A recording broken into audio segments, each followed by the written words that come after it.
నమస్తే. కాంగ్రెస్లోకి నేతల వలసలు భారీగా కొనసాగుతూ ఉన్నాయి. అసలు రేవంత్ స్ట్రాటజీ ఏంటి, కాంగ్రెస్ హైకమాండ్ స్ట్రాటజీ ఏంటి, ఇది మనం డిస్కస్ చేయాల్సిన అంశం. ఎందుకంటే గతంలో అపోజిషన్లో ఉన్నప్పుడు ఇదే కాంగ్రెస్ పార్టీ ఏ రకంగా మా పార్టీకి సంబంధించిన నాయకులను మీరు తీసుకుంటారు అని కేసీఆర్ని క్వశ్చన్ చేశారు.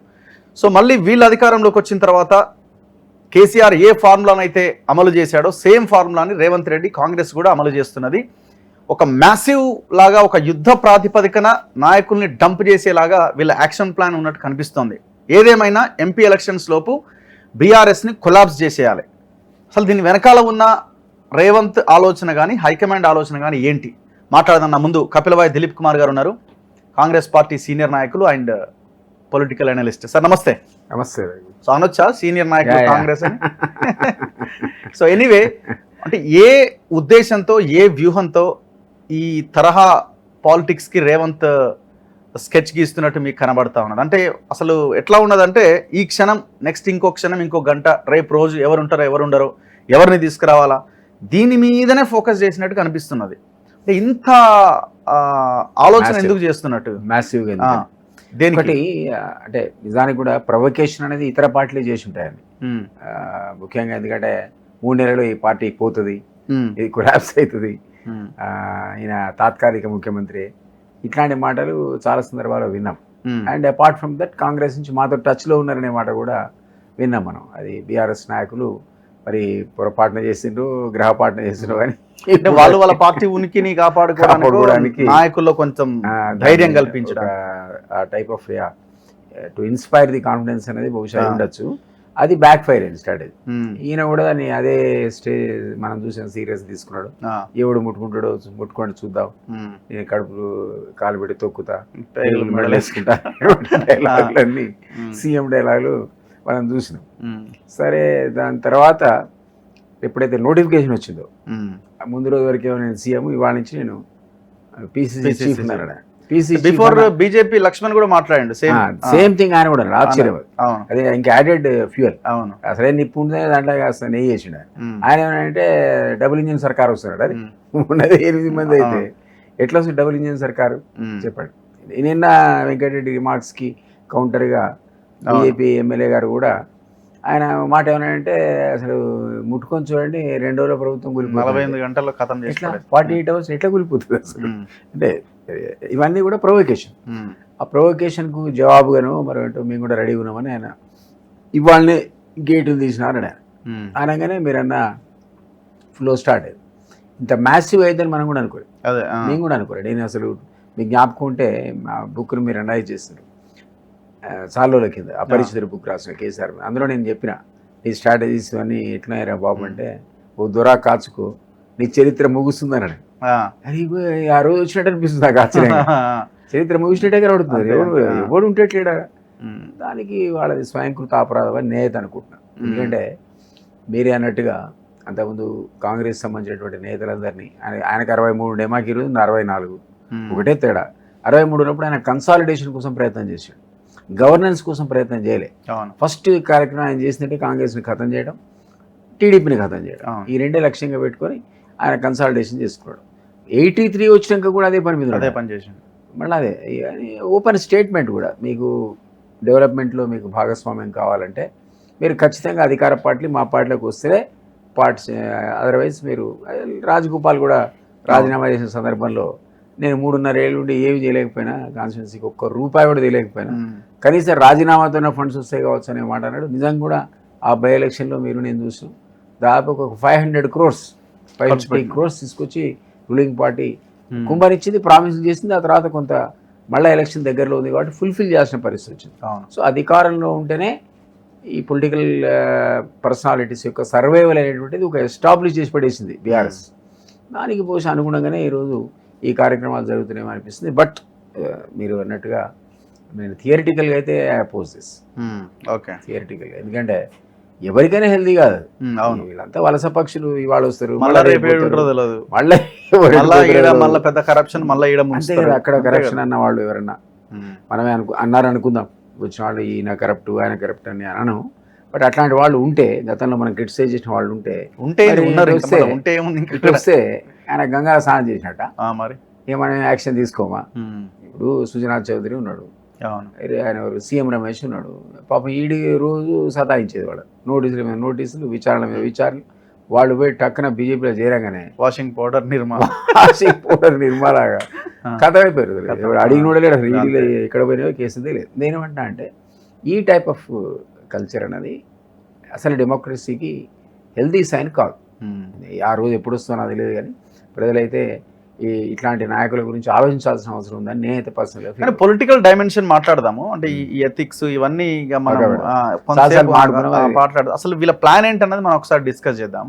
రేవంత్ కి ఇప్పటికిప్పుడు ఆ అవసరం ఏముంది అంటే గవర్నమెంట్ ని కూలుస్తారు అన్న కోణం ఒకటేనా, లేదు రేవంత్ తనకు తానుగా ముఖ్యమంత్రి ఇంకా 5 సంవత్సరాల పాటుగా నేను కొనసాగాలి, కన్సాలిడేషన్ బయట ఇంటా బయట ఆయన మీద ఉన్న రకరకాల ఇవి, అది ఒక నేనైతే కన్సాలిడేషన్ అనుకుంటా. ఆయన మీద ఉన్నటువంటి ఆ ప్రెషర్కి బీజేపీ లాంటి నాయకులు కూడా అంటే మీకు ఒక అనుమానం వస్తుందంటే బీఆర్ఎస్ కూడా వాళ్ళతో టచ్లో ఉందనుకోవాల్సి వస్తుంది. అనుకున్న 39లో 10 మంది పోయినా ఏమైనా కానీ వీళ్ళతో టచ్ ఉండొచ్చు. రేపొద్దున క్రైసిస్ అంటూ వస్తే ఇక్కడ నుంచి 5-10 మంది పోతే కొలాప్స్ అయ్యే సిచ్యువేషన్ ఉంటుంది కదా. 5 పోతే అయిపోయినట్టే కదా, 5తో కదా కొలాప్స్ అయిపోయి చర్చ స్టార్ట్ అయిందంటే ఇంకా అది కొలాప్స్ అయింది. కాబట్టి దాని కన్సాలిడేషన్ కోసం ఆయన స్ట్రాటజీ అడాప్ట్ చేసుకోవడానికి నేనైతే అనుకుంటున్నాను. Definitely consolidation strategy. దాని వెనక అంతకంటే పెద్ద గేమ్ ఉందని అనుకోను. అంటే బీఆర్ఎస్ ని టోటల్ గా కొలాప్స్ చేయాలన్న ఏదైనా ఆలోచన ఉన్నాడు ఆయన. బీఆర్ఎస్ అన్నది శత్రుశేషం ఉండకూడదని అనుకుంటున్నాడేమో. ఓకే, ఎందుకంటే నేను ఆ మాట నేను కూడా వన్ ఆఫ్ ది ఇంటర్వ్యూస్ మీ దాంట్లో అనుకుంటా, ఈ 39 అనతి కాలంలో 9 అయిద్దాను ఆయన, 30 మంది పోతాడు. నిన్న వెంకటరెడ్డి గారి స్టేట్మెంట్ 30 మంది టచ్లో ఉన్నారు అంటాడు ఆయన. మరి అది ఆల్మోస్ట్ టాలీ అవుతుంది. ఎందుకంటే ఆయన ఇంకా వెరీ క్లోజ్ టు సీఎం, అంటే ఇన్ ద సెన్స్ పవర్, అధికారంలో ఉన్నాడు కదా.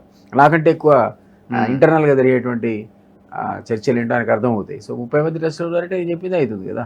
9 మంది మిగిలి 30 మంది పోయే ప్రమాదం అనేది టీఆర్ఎస్కు ఉంది. సో నేను అనుకుంటా మీరు అన్న స్ట్రాటజీ ఏమై ఉండొచ్చు రేవంత్ గారిది అంటే ఖచ్చితంగా కన్సాలిడేషన్ అయి ఉంటుంది. అని ఇంకా 4 రోజుల పాటు ఇక్కడ గవర్నెన్స్ ఇవ్వాలన్నా, లేదా ఇట్లాంటి ప్రెషర్స్ లేకుండా పనిచేయాలన్నా ఆ టైప్ ఆఫ్ కన్సాలిడేషన్ అవసరం అనేది కనపడుతుంది అక్కడ. సో దీనికి కాంగ్రెస్ హైకమాండ్ కూడా ఓకే చెప్పినట్టే కదా ఒక రకంగా. కాంగ్రెస్ హైకమాండ్ ఇవన్నీ గతంలో కూడా అంతే కదా, వాళ్ళు కూడా చేసిందే కదా. అవును, నేను కాంగ్రెస్ లో ఉన్నమాట అనకూడదు కానీ అంతే, వాళ్ళు చేసిన వాళ్ళే కదా, అన్ని పార్టీ చేసినాయి కదా. అంతే, పోనీ బీజేపీ ఎగ్జెప్షన్. ఇప్పుడు బీజేపీ వాళ్ళు చేస్తూనే ఉన్నారు, అప్పుడు కాంగ్రెస్ చేసి. వేరే స్టేట్స్ లో బీజేపీ చేసిన పనులు ఏంటి? అవును, ఇదే పనులు కదా. ఎవరే ఇదేమన్నా మన పాపం వాజ్పేయి, అద్వానీ గారి టైంలో ఉన్నటువంటి బీజేపీ పార్టీ అది కాదు కదా. ఏ మాత్రం సందు దొరికినా లక్ష్మణ్ గారు అన్నట్టు వాళ్ళు కూలగొట్టే ప్రయత్నం చేస్తారు. So that is a threat. ఎందుకంటే వాళ్ళు రేపొద్దున ఇండియా అక్కడ అధికారంలోకి వస్తుందా, బీజేపీ అధికారంలోకి వస్తుందా, ఇప్పుడున్న ట్రెండ్లో వాతావరణం ఎట్లా మారుతుందో ఎవరికి తెలియదు. ఇక్కడ ఇంకొక పాయింట్ రేజ్ చేస్తున్నారు ఏంటంటే కాంగ్రెస్ బీఆర్ఎస్ ని కొలాప్స్ చేసే ప్రయత్నం చేయడం అన్నది పెద్ద బ్లండర్ చేస్తున్నారు.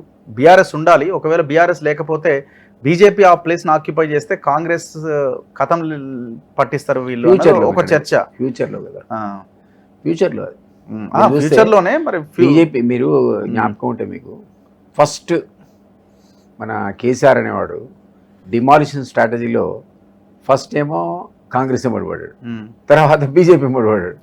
ఎందుకంటే ఆయన కాంగ్రెస్ ను డిమాలిష్ చేసే కార్యక్రమం బీజేపీ వచ్చింది. ఒక స్టేజ్కి ఎట్లా వచ్చిందంటే బీజేపీ అధికారం వీళ్ళదేనా అనేటువంటి చర్చ వచ్చింది మార్కెట్లో. బండి సంజయ్ అధ్యక్షుడు ఉన్న టైం లోపల ఆయనంతటా ఆయనే రిలీజ్ అయ్యి మళ్ళీ బీజేపీని తొక్కే కార్యక్రమం పెట్టుకున్నాడు. ఆయన వదిలేసిండు కాంగ్రెస్, చర్చ కూడా లేకుండా వదిలేసిండు దాన్ని. సో అట్లా ఒక్కొక్కసారి కౌంటర్ ప్రొడక్టివ్ అయితే స్ట్రాటజీస్, కౌంటర్ ప్రొడక్టివ్ అయితే మీరు అన్నమాట ఒప్పుకుంటారు, కొన్నిసార్లు కౌంటర్ ప్రొడక్టివ్ అయితే. కానీ అది ఇప్పటి సంగతి కాదు కదా, ఇప్పుడు 4 ఏళ్ల సంగతి చెప్తున్నారు.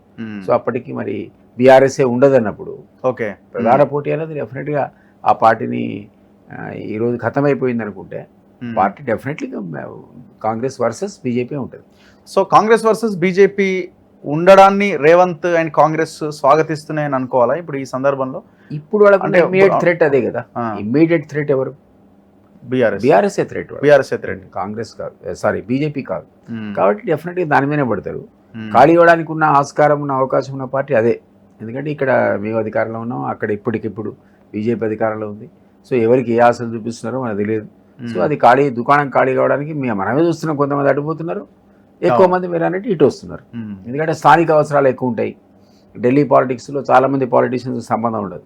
చాలా మందికి ఇందులో హిందీ రాదు, ఇంగ్లీష్ రాదు. ఇక్కడెక్కడే తిరుగుతా ఉంటుంది. మీకు చాలా మందికి హిందీ రాదు, ఇంగ్లీష్ రాదు. మనం ఆ మాట అనకూడదు, ఎవరికి వస్తుంది ఎవరికి రాదు. కానీ కొందరు హైలీ ఇంటలెక్చువల్స్ ఉన్నారు, వేరే విషయం. కానీ బట్ ఢిల్లీ పాలిటిక్స్ అంటే ఎందుకో ఈ స్థానికంగా ఉన్న నాయకులకు అంత ఆసక్తి ఉండదు. సో ఇప్పుడు అందుకని కాంగ్రెస్ వైపు ఈ మైగ్రేషన్ ఎక్కువ ఉంది, బీజేపీ వైపు తక్కువ ఉంది. ఏదైనా రెండు పార్టీలు కూడా అతీతం కాదనంటే క్లియర్గా కనబడుతుంది. ఇది కేసీఆర్ ముందు ఏం ఆప్షన్ కనిపిస్తలేదా? కేసీఆర్ అయిపోయిందండి ఆయన. అది ఆ షిప్ మునిగినట్టే, టైటానిక్ లో ఎవడు మిగిలినట్లేదు కదా. పాప ఆయన అంటే శూన్యంలోంచి వస్తాడని అంటుంటారు కదా, ఏదో రకరకాల. నేను కూడా అన్నా ఇక్కడ ఇంటర్వ్యూలో, నేను ఆ మాట నేను కూడా అన్నా, శూన్యం కాదు దాని ఏమంటారంటే చితాభస్మం నుంచి పుట్టుకొస్తాడని. ఫినిక్స్ అని ఈజిప్షియన్ బర్డ్ ఒకటి ఉంటుంది, 500 ఏళ్ళు బతుకుతుంది. 500 ఏళ్ల తర్వాత ఏం చేస్తుందంటే తన గూటికి తనే నింపెట్టుకుంటుంది, గూడు నిర్మించుకొని నింపెట్టుకుంటుంది, కాలిపోయి ఆ చితాభస్మం నుంచి పుట్టుకొస్తుంది. అయితే ఈజిప్షియన్స్ నమ్ముతారు ఏంటంటే ఆ పక్షి చితాభస్మం నుంచి పుట్టుకొస్తుంది, అందుకనే ఫినిక్స్ బర్డ్ లాగా అంటారు. సో అట్లా మీరు అన్నట్టు ఆయనకు ఆ పేరుంది, ఫినిక్స్ లాగా పుట్టుకొస్తుంది. కానీ అప్పటి కేసీఆర్ వేరు కదా. అంటే అప్పుడు ఓన్లీ కేసీఆర్ కాదు కదా, చుట్టూ ఒక ఉద్యమం అనే ఒక ఆరా ఉన్నది. అదేంటంటే ఆ కారణం, మీరు చెప్పిన కారణం ఏంటంటే అప్పుడు ఒక ఉద్యమం అనేది ఉన్నది, అద్భుతమైన నేపథ్యం అది. అందులోంచి ఆయన దాన్ని పసిగట్టి అవకాశాన్ని అందిపుచ్చుకున్నాడు. అందిపుచ్చుకొని సుదీర్ఘకాలం దాన్ని బాగా నడిపాడు కదా. తర్వాత పవర్ ఉన్నది, అప్పుడు కాదు, తర్వాత పవర్కి వచ్చి, పవర్కి వచ్చి పవర్ కూడా వాడిండు. అయితే తను ఉద్యమ నేపథ్యంలో దాన్ని వాడుకొని అధికారులు పగ్గాలు చేపట్టేంత వరకు కూడా ఆయన కింద పడ్డా మళ్ళీ ఇంకో పక్క నుంచి లేచేవాడు. అది మీరన్నది నేను యాక్సెప్ట్ చేస్తాను. కానీ ఇప్పుడున్న వాతావరణంలో ఉద్యమ బ్యాక్గ్రౌండ్ లేదు, ఆ పార్టీ అవినీతికి ఆలవాలమైందని బదనాం వచ్చింది, ప్లస్ లక్షల కోట్లు సంపాదించినటువంటి ఒక అపప్రదన వాళ్ళు మూడగంటున్నారు. సో అందులోంచి కేసీఆర్ ఎట్లా బయటకు వస్తాడు అంటే ఏజ్, 69 ఏళ్ళు వచ్చినాక. మీకు ఒకప్పటి ఎన్టీఆర్ ఆయన మొదటిసారి గర్జిస్తే మళ్ళీ అద్భుతమైన మెజార్టీతో వచ్చాడు. అదే రామ్లాల్ పీరియడ్ సంగతి చెప్తున్నా. రెండోసారి ఆయన పదవీచ్యుతులు చేసి లక్ష్మీపాతి ఇంటర్ఫిరెన్స్ వల్ల వీళ్ళంతా డిసైడ్ చేసుకొని పోయింది పక్క జరిపితే ఆ రెస్పాన్స్ రాలేదు, మీడియాలో రాలేదు. ఆయన కూడా లేచి తిరిగే పరిస్థితి కూడా లేకుండే, అన్ఫార్చునేట్లీ లేకుండా. సో ఆయన సెకండ్ టైం కొలాప్స్ అయిపోయాడు గ్రాడ్యువల్గా, 1 or 2 years తర్వాత. నాకు జ్ఞాపకం ఉండి 2-3 years ఉన్నట్టున్నాడు సర్వైవ్ అయ్యి. సో ఏమంటానంటే ఇప్పుడు కూడా కేసీఆర్ పరిస్థితి అంతే. ఇది నిజంగా పడిన వాళ్ళు లేరు. అందరూ ఎవరెవరైతే బాగా పెద్దపీట వేసి ఆదరించాడో వాళ్ళంతా మోసం చేసి వెళ్ళిపోయారు. కష్టకాలంలో ఆయన బట్టి నిలబడే వాళ్ళు తక్కువ మంది కనపడుతున్నారు. మళ్ళీ అదే కుటుంబ సభ్యులు వాళ్ళే తప్ప. బట్ చూడని కవిత కూడా అరెస్ట్ అయింది. అదొక ఫోన్ ట్యాపింగ్ కూడా పెద్ద సెట్ బ్యాక్ అది. ఎందుకంటే ఇండియన్ హిస్టరీలో టెలిగ్రాఫిక్ యాక్ట్ కింద నేను అనుకుంటా మొట్టమొదటిసారి తెలంగాణలోనే కేసు అట కదా, ఫస్ట్ ఆల్మోస్ట్ ఎన్నో ఇయర్స్ 1885 లెక్క చెప్తున్నారు. కరెక్ట్. అప్పటి నుంచి ఇప్పుడు ఫస్ట్ కేసు మన దగ్గర ఇండియన్ డెమోక్రసీలో. సో అది అంత పెద్ద ఎత్తున అది వీళ్ళు లక్షల ఫోన్లు ట్యాప్ జెడ్సన్ ఇంటర్వ్యూ మీద విన్నా నేను. లక్షల సిమ్ కార్డులు కొన్నారు, వాడారు, 10,000 మంది ట్యాప్ చేశారు. ఇది ఎవరు మనం వెళ్ళే అసలు వాళ్ళ పార్టీ వాళ్ళే ట్యాప్ చేసుకున్నారు, ఇంట్లో వాళ్ళే ఫోన్ ట్యాప్ చేయడం అడిగినాం మనం. సో అంటే విపక్షాన్ని కంట్రోల్ చేయడానికి, అడ్మినిస్ట్రేషన్ తన గ్రిప్లో పెట్టుకోవడానికి ఆయన తొక్కని మార్గం అంటూ లేదు అంతే. సో అది ఈరోజు ఆయనకే శాపంలాగా పరిణమించింది. ఇప్పుడు రేపొద్దున ఆఫీసులను ఇంట్రాగేట్ చేస్తుంటే మనం కేటీఆర్ అన్నట్టున్నాడు కదా, ఎవడో ఒకళ్ళు ఇద్దరు మాట్లాడుకుంటే సేమ్ థింగ్ పేపర్ లీకేజ్లో అన్నాడు ఆయన. పేపర్ లీక్ ఒకళ్ళిద్దరు ఇన్వాల్వ్ అయితే ఇంత పెద్ద రచన అంటే వాళ్ళు వేసుకున్న సిట్టే 101 మందిని అరెస్ట్ చేసింది. వాళ్ళు వేసుకున్న సిట్. కాళేశ్వరం కూడా అంతే అన్నాడు కదా, కాళేశ్వరం ఉంగిపోతే ఏదో పెద్ద ఇష్యూ. అది 3 పిల్లలు ఉంగిపోయి అసలు ఆ సేఫ్టీ ప్రమాణాలను మీరు పాటించలేదని డ్యామ్ సేఫ్టీ అథారిటీ నిపుణులు చెప్పారు. అన్నారు కదా, వాళ్ళైతే కాంగ్రెస్ వాళ్ళు కాదు కదా. బీజేపీ అధికారంలో ఉన్నప్పుడు చెప్పింది కదా అవన్నీ, కాగు కూడా ముందే ఇప్పుడు అయిపోయింది, కాదు సార్ ఇప్పుడు కాదు. సో ఇవన్నీ నేనేమంటున్నా అంటే రకంగా వాళ్ళు స్వయంకృత అపరాధం. దాని నుంచి అంత ఈజీగా కేసీఆర్ కోలుకుంటాడని నేను అనుకోను. ఇది ఆల్మోస్ట్ క్లోజ్ చాప్టర్ ఆయనకు సంబంధించినంత వరకు అంతే. ఎట్లా పార్టీ ఇప్పుడు మరి హరీష్ లాంటి లీడర్ ఉన్నాడు కదా. మీకు ఒకటండి, కేసీఆర్ నాయకత్వంలో ఉన్నంత వరకు ఆ ఫ్యామిలీలో డిస్ప్యూట్ లేదు. ఆ లీడర్షిప్ను క్వశ్చన్ చేసేటువంటి వాళ్ళు ఎవరు లేరు.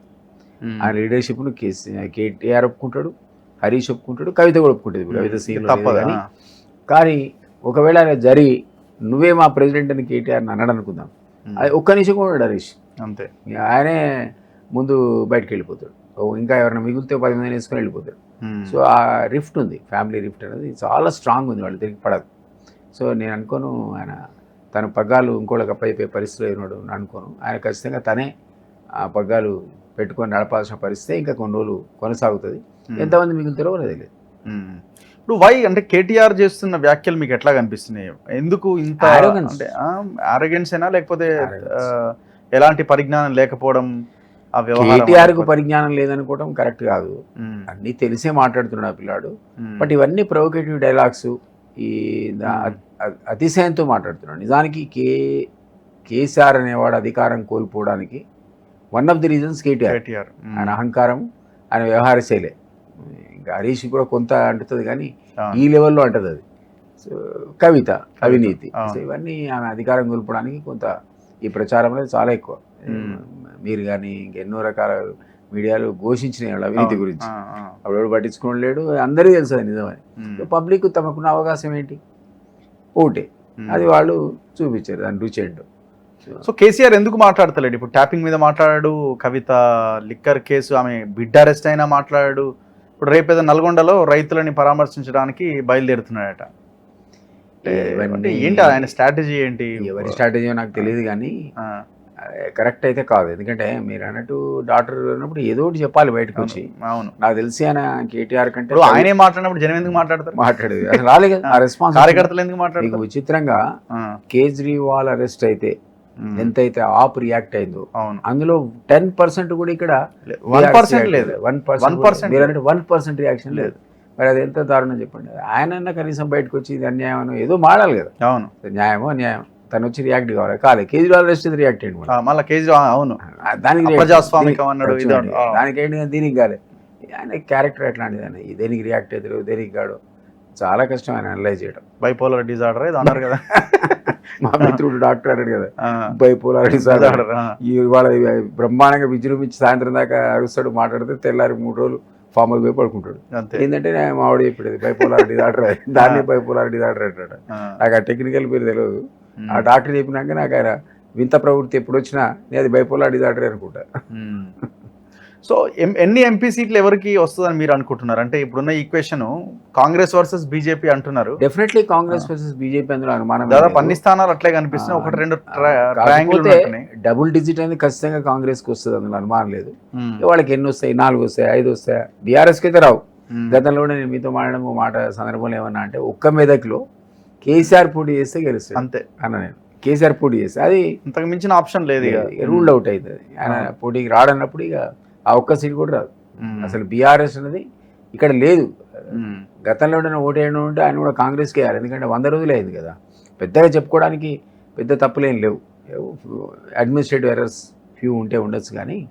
సో ఇమ్మీడియట్గా మొత్తానికి షిఫ్ట్ అయిపోయి బీజేపీ కొట్టేసే పరిస్థితి కూడా లేదు కదా.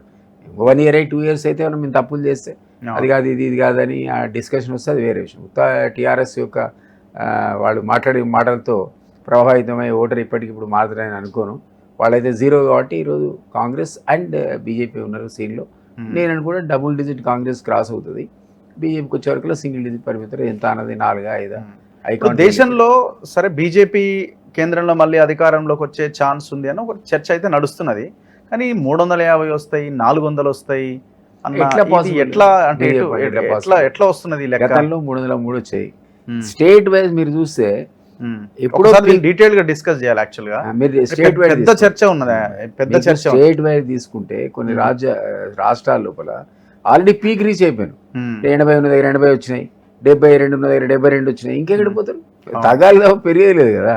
అట్లా ఉన్న సిచ్యువేషన్ లో వాళ్ళకున్న అలయన్స్ లో కూడా ఎక్కువ సీట్లు వచ్చేవాళ్ళు ఎవరు? సో మీరు ఒక్కొక్క స్టేట్ కనుక తీసుకుంటే మీరు అంచనా వేసుకుంటే మీకు క్లియర్గా అర్థమైంది. వాళ్ళు ఎట్టి పరిస్థితుల్లో ఆ ఫిగర్ అబ్కి వార్ 400 పార్ అన్నది సాధ్యమయ్యే పనే కాదు. తగ్గుతుంది, ఎంత తగ్గుతుందో మనం చెప్పలేము. బట్ రామమందిరం వల్ల వాళ్ళకు 1-2% నార్త్లో ఓట్ బ్యాంక్ పెరిగిన మాట వాస్తవమే. సౌత్లో దాని ఇంపాక్ట్ లేదని మనందరికీ తెలుసు. సౌత్ అంత ఉండదు. కర్ణాటకలో వాళ్ళ ప్రెజెన్స్ తప్ప ఎక్కడుంది చెప్పండి. బీజేపీ అనేది తెలంగాణలో లేదు, ఆంధ్రప్రదేశ్లో లేదు, ఎక్కడుంది చెప్పండి అది. సో ఏమన్నా ఇప్పుడు జనసేన టీడీపీ అలయన్స్లో 1-2 స్థానాలు ఏమన్నా వాళ్ళు అక్కడ ఆంధ్రాలో గెలుచుకుంటారేమో కానీ ఇక్కడ నేను అన్నట్టు 4-3-4 ఇక్కడ వస్తాయి. సో దిలీప్ గారు, బేసిక్గా చాలా ఎలిగేషన్ ఏముండే అంటే వీళ్ళు ఉద్యమ సమయంలో కూడా బాగా తిన్నారు డబ్బులు అని. సో మీరే అప్పుడు ఆయనకి ప్రైవేట్ సెక్రటరీగా ఉన్నట్టున్నారు ఓఎస్డీగా, అంతే కదా? ఆయన కేంద్ర మంత్రిగా ఉన్నప్పుడు సరే మీ తర్వాత ఉద్యమంలో కూడా జనరల్ సెక్రటరీ కూడా. సో మిమ్మల్ని కూడా అన్నారు ఎవరు, కేఏ పాల్, ఏదో 5 కోట్ల 10 కోట్లు 15 కోట్లు కేసీఆర్ నేను పైసలు ఇచ్చిన దిలీప్ నాయుడు దిలీప్ సాక్ష్యం దిలీప్ అడగండి అని. అసలు ఏంటి అంటే వీళ్ళు ఆనాడు కూడా ఇట్లనే ఉండేనా? ఏమైనా ఎగ్జాంపుల్స్ ఉన్నాయా? కేఏ పాల్తో స్టార్ట్ చేయనా వేరే ఎగ్జాంపుల్స్? కేఏ పాల్తో స్టార్ట్ చేసి ఏంటంటే కేఏ పాల్ యాక్చువల్లీ కేసీఆర్ కలవడానికి అపాయింట్మెంట్ అడిగాడు. ఆయన గురించి నాకు నెగటివ్ ఇంప్రెషన్ ఉండే ఈ కారణం చేద్దాం. సరే నేనన్నా ఒకసారి పోదామని కమలాకర్ రావు అని నాకు పరిచయం ఉన్న వ్యక్తి పిఏ వస్తే నేనే వస్తే పని ముందు పోయి కేఏ పాల్ ఆశ్రమాన్ని చూసినాను. ఓకే. అయితే కేఏ పాల్ ఆశ్రమం చూసినాక ఆయన మీద నాకు ఇంప్రెషన్ మారిపోయింది. ఎందుకంటే ఆయన ఆర్ఫనేజ్ నడుపుతున్నాడు, అందులో 1000 మంది పిల్లలు కూడా ఉన్నారు. సో చాలా గ్రేట్. అప్పుడు ఆ రోజుల్లో 1000 మంది పిల్లలు, అసలు భోజనం, వాళ్ళ యూనిఫారాలు, చదువు ఫ్రీ, మామూలు విషయం కాదు. నాకు ఉన్న ఆయన మీద నెగటివ్ ఇంప్రెషన్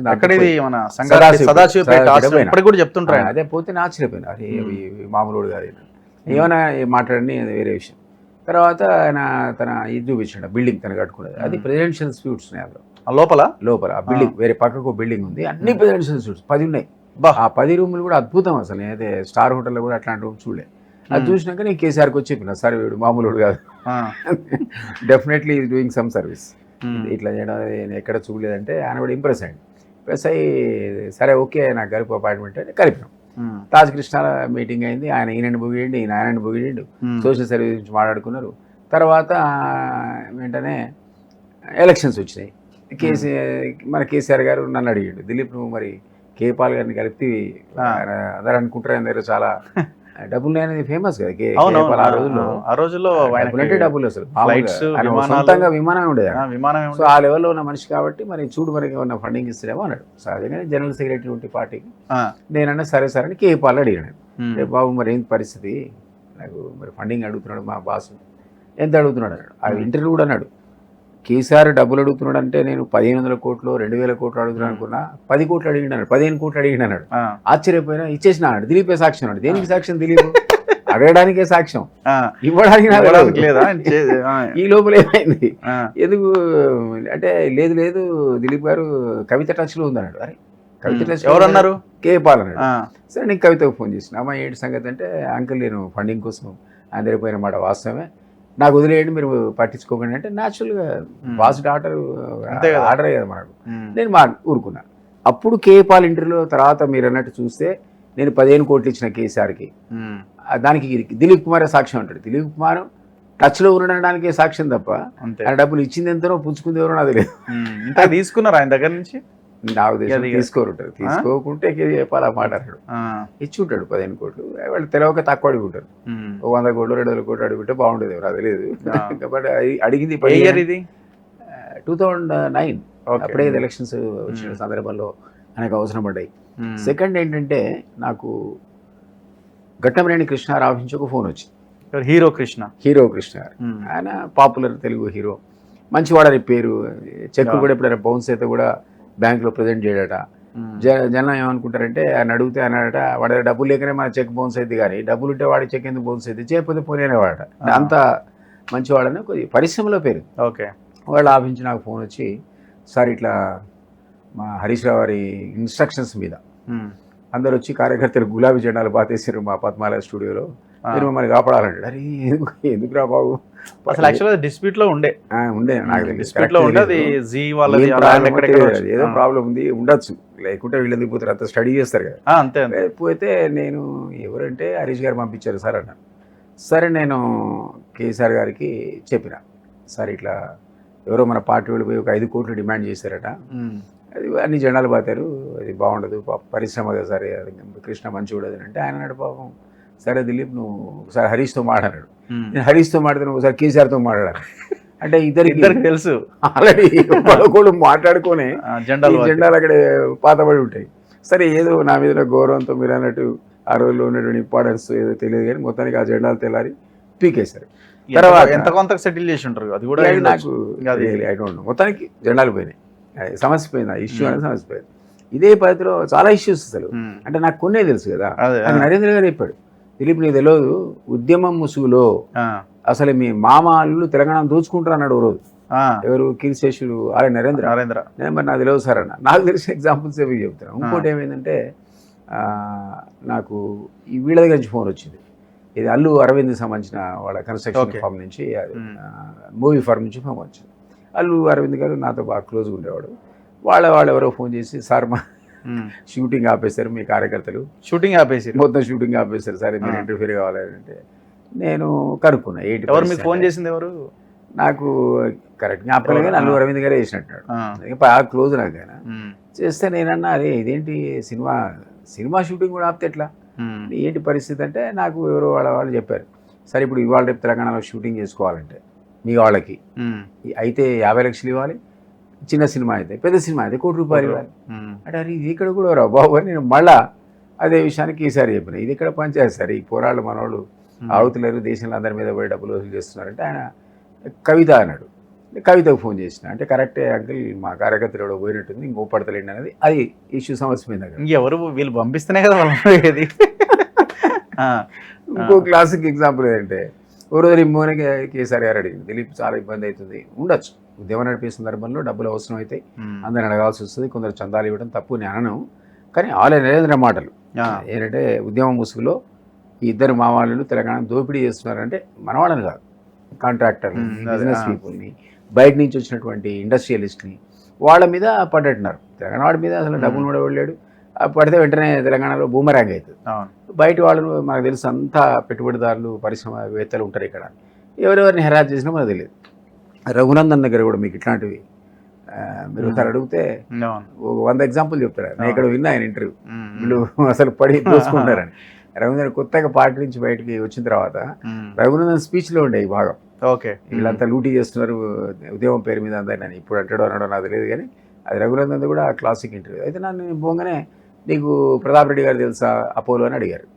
నేను తెలుసు సార్, మరి నేను మాధవరెడ్డి గారు హెల్త్ మినిస్టర్ ఉన్నప్పుడు నేను ప్రైవేట్ సెక్రటరీ ఉన్నా, ఐ నో హిమ్ అంటే ఒకసారి మాట్లాడు, మన పార్టీ గారు చందా ఇస్తున్నాడు, 25 లక్షలు కావాలని కేసీఆర్ గారు అన్నాడు. సరే అని ఆయన ఎదురుగానే ఫోన్ చేసి ప్రతాప్ రెడ్డికి నేను, అరే బాబు ఇట్లా 25 లక్షలు కావాలి, మరి మా పార్టీకి అయితే ప్రోగ్రామ్ ఉంది, మీకు తెలుసుగా తెలంగాణ ఉద్యమం ఉంది అంటే, ఆయన అన్నాడు, ఇది మంచిగా ఉంది దిలీప్ గారు, నిన్ననే మీ వాడు వచ్చి 25 లక్షలు పడుకోవేండు, మళ్ళీ నువ్వు కూడా ఫోన్ చేసి ఇంకో 25 లక్షలు పెడతాడు అంటే, నాకు 25 లక్షలు తెల్లారి అంత ముందు రోజు తీసుకుని తెలియదు, నీకు ఫోన్ పెట్టి సార్తో ఇది ఎక్కడ సార్ నిన్నే 25 లక్షలు పడుతుంది మళ్ళీ అంటే, నాకు తెలుసు ఆ సంగతి, నువ్వు అడిగితే ఎక్స్ట్రా వస్తాయని చెప్పినా అన్నాడు.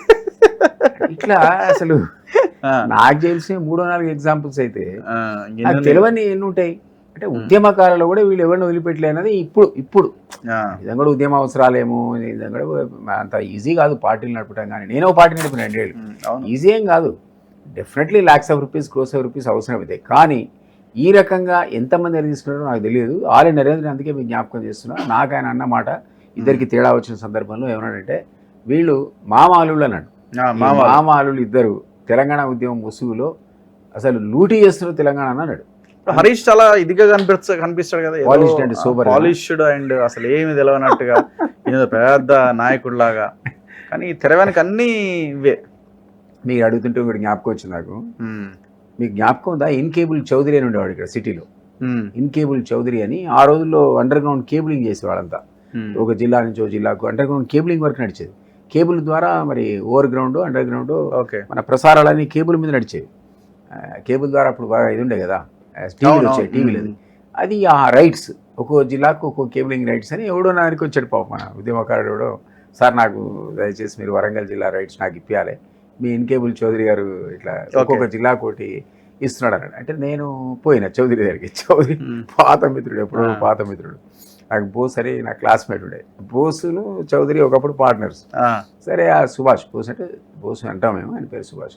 సరే మేము పోతే చౌదరి గారు పాపం పిలుచుకున్నాడు, టీ కాఫీ తాగిచ్చిండి. అన్న బ్రదర్ నాకు వరంగల్ రైట్స్ ఇప్పి రాదు, నా శిష్యుడు అడుగుతున్నాడంటే, ఆ తెలంగాణ రైట్స్ అని ఎప్పుడో మీ హరీష్ గారికి అప్పచెప్పినాం సార్ అన్నాడు. మా చేతిలో ఏం లేవు, మీరు వారి దగ్గర తీసుకోవాల్సిన. నేను ఆశ్చర్యపోయాను. Entire Telangana districts cabling work అట హరీష్ రావు చేతిలో ఉందట అప్పుడు, ఉద్యమ టైంలో. నేను ఒక ఎగ్జాంపుల్, మీరు హరీష్ గారిని మెచ్చుకున్నారు కాబట్టి చెప్తున్నాడు. సరే హరీష్ కష్టపడలేదని కాదు, ఉద్యమంలో లేడని కాదు, అసలు ఉద్యమానికి డబ్బులు అవసరం లేదని కూడా అనట్లే. కానీ కొన్ని ఎగ్జాంపుల్స్ మీరు సరదాగా అడిగిన కాబట్టి సరదాగా చెప్తున్నా. ఆ టైప్ ఆఫ్ కలెక్షన్ అనేది అప్పుడు జరిగింది. ఇది ఓపెన్ కాదు. ఓపెన్ ఇప్పుడు ఎట్లుంటాయంటే, సాయంత్రం పూట మీటింగ్ల కోసం వాటి కోసం వీటి కోసం అది వేరే.